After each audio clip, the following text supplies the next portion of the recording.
guys, ya sabes que to another episode of Dimitra's Dishes. Today we are making Spanakopita filled grilled cheese sandwiches.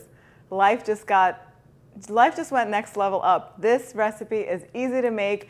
It's delicious. Kids love it. Adults love it. Everyone loves it. It's great if you want to make it for a breakfast, maybe with some fried eggs or maybe a poached egg inside.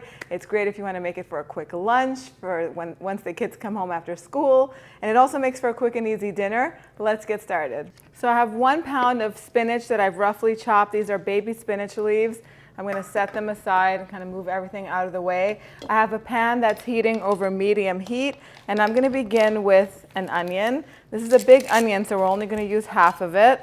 So I'm just going to go ahead and chop this up, and it's going to go into my pan with a little bit of olive oil and a little pinch of salt.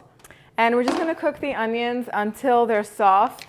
Should take about 7-8 minutes or so. In the meantime, I have some onions here. These are spring onions, also known as scallions. I think there are about 6 over here.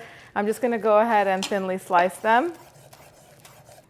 And once you slice them, go ahead and put them in a bowl of cold water.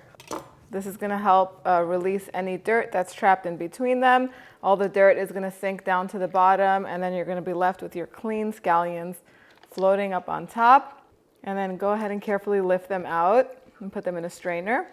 Next, you want to add some grated garlic. So I have about half a teaspoon of grated garlic. That's about maybe 1 or 2 cloves. And just warm it through, because if it's grated, it's just going to warm through. You don't want it to burn. Then go ahead and add all of the scallions in and just warm them through for just a few, maybe a minute or 2. And now we're going to add the spinach in a few batches. Once one batch wilts or begins to wilt, then I'm going to add the next. But I'm also going to season each batch with a little bit of salt and some black pepper.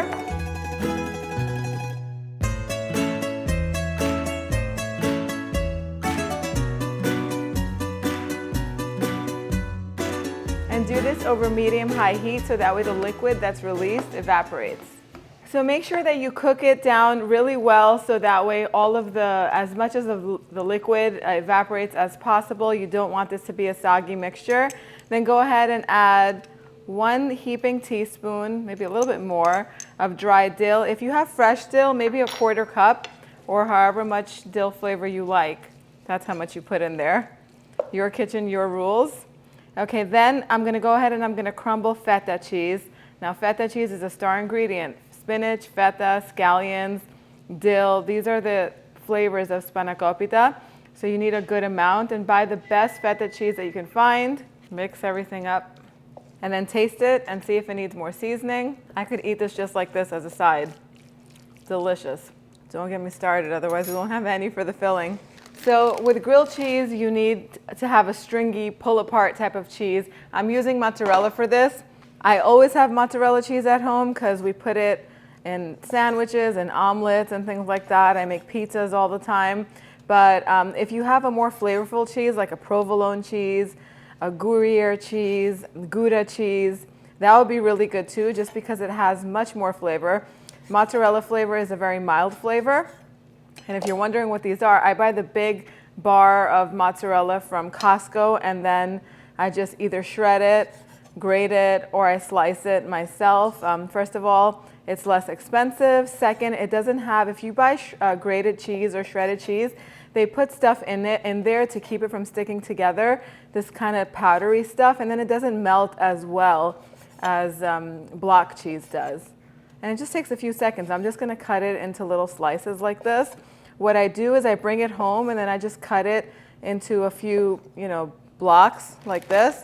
And I put it in freezer-safe bags, and I just freeze it, and I take it out as I need it. And then it stays fresh for long, doesn't go bad, and I have mozzarella on hand whenever I need it.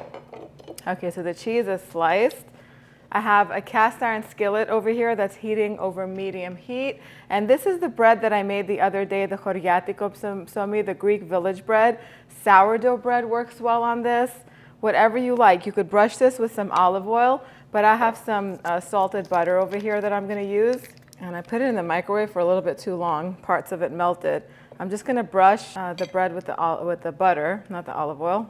And then I'm going to put a layer of mozzarella cheese on here.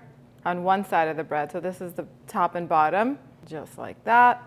Then I'm going to take the filling and put it on top of the bread. And you can put mozzarella cheese on both sides if you want it to be super cheesy and super stringy. So this amount of mixture or filling makes about 4 to 5 sandwiches, pretty big sandwiches like this.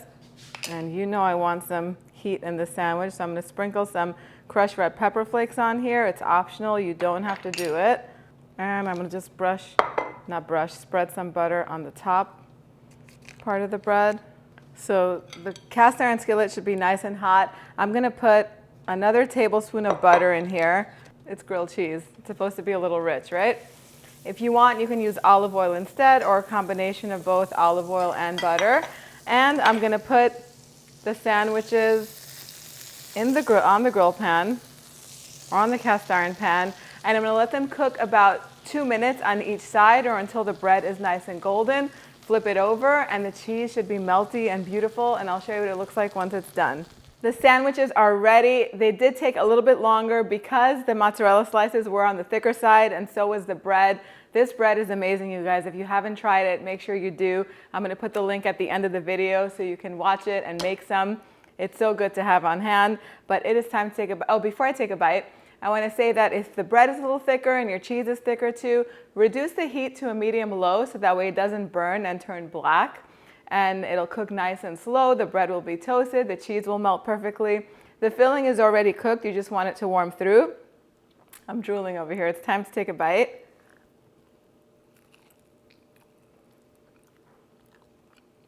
I love Spanakopita anything, but this is probably one of my favorite things. The bread is perfectly toasted. The mozzarella cheese is really nice and mild, but it's stringy, just the component that you need. That filling has so much flavor. I hope you guys give it a try. The recipe is going to be on the website, dimitrasdishes.com. Let me know what you think in the comment section down below. And if you make it, share pictures with me. You could share them on Facebook and on Instagram. If you want to learn how to make the bread, click over here, and I'll see you right over there. Yes, us.